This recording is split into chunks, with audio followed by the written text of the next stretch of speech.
Let's take a look at another flavor of the convert instruction, using which we can convert a set of double values into its corresponding integer values. Here in this program I have a double array which is initialized with 4 double values, and our task is to convert these 4 each double value from the D array into its corresponding integer value and to save the result in the integer array. Let's look at how we can go about accomplishing this. So here is the initial state of the I array and the D array. The I array is initialized to all zeros and it has 4 elements, and each integer element occupies 4 bytes in memory. So the I array occupies a total of 16 bytes or 128 bits, and the D array is initialized with the values that we want to be converted to int, and it's got 4 elements too, just like the I array, but each element occupies 8 bytes in memory. So the D array occupies a total of 32 bytes or 256 bits. We will use the VConvert packed double to DQ instruction in order to accomplish the conversion. So as the name suggests, the convert instruction, this flavor of the convert instruction, will operate on packed double values, which is what the PD stands for. It expects as an operand, as an input operand, either a YMM register or a 256-bit memory location. So we are going to pass the base address of the D array as the operand to the VConvert PD2DQ instruction, and the convert instruction will then operate on the 4 packed double values which are a part of D array. It will convert them into the corresponding integers, and it will save the result into the destination operand, which can be any XMM register. So in this example you see the individual double elements of the D array being converted into the corresponding integer elements and the result being saved in the XMM register. The next step will be to move the result in the XMM register to the integer array, and for that we will use the VMoveDQU instruction. The VMoveDQU instruction expects as its destination operand a 128-bit memory location, and that memory location that we are going to specify is going to be the base address of the integer array. So after the completion of the VMoveDQ instruction, the result which was in the XMM register should show up in the integer array in memory. So let's take a closer look at the instructions that we are going to use. So here you see I have listed 2 flavors of the VConvert packed double to DQ instruction, which are directly relevant to the problem that we are trying to solve, and there are of course many more versions of many more different flavors of the VConvert instruction, which is listed in the Intel manual. So for this lecture we are going to be looking at these 2 flavors. So the 2 flavors listed here differ in their source operands. So the first one has as its source operand either an XMM register or a 128-bit memory location.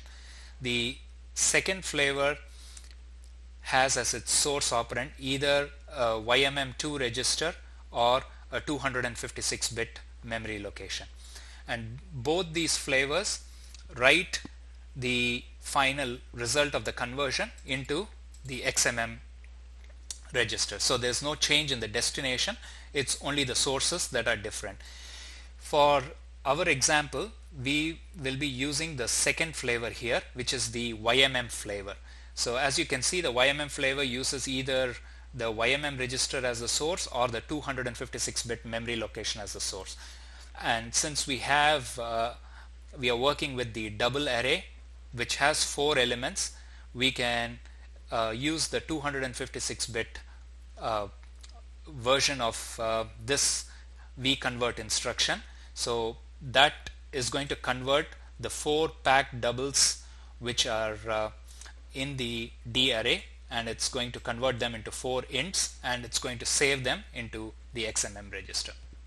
Once we have the result of the conversion in the XMM register, we can use either one of these 2 flavors of the move DQU instruction to move the value from the XMM register into the memory location.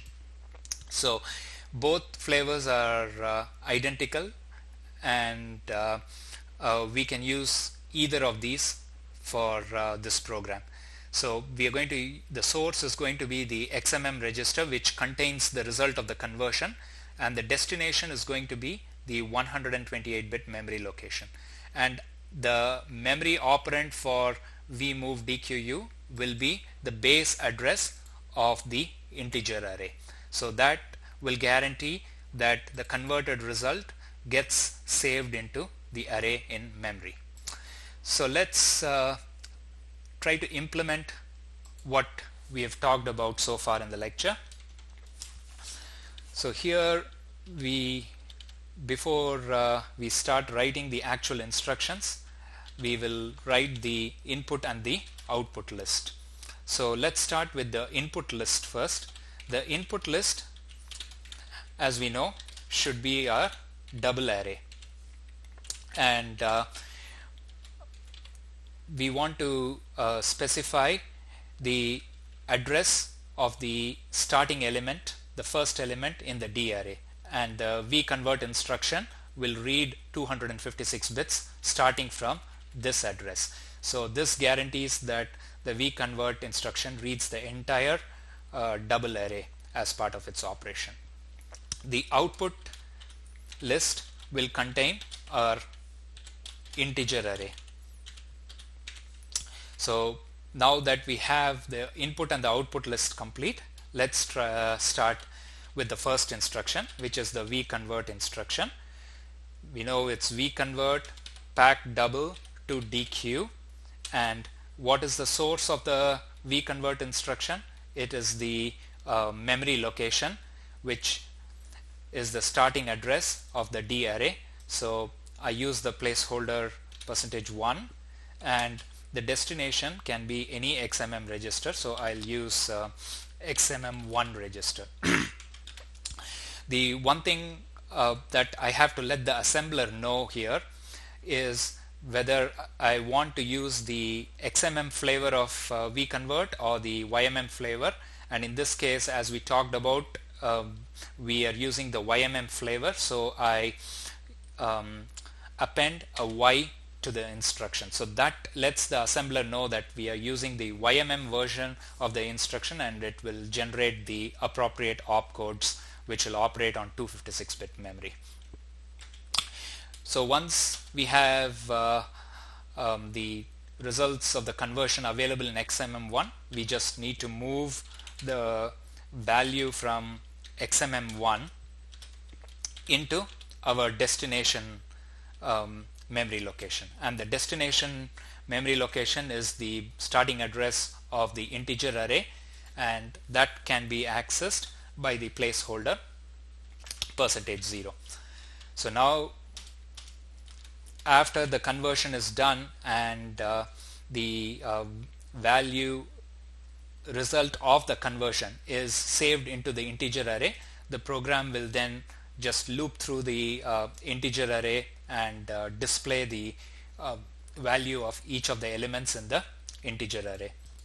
So let's build this program and see if the result matches our expectations.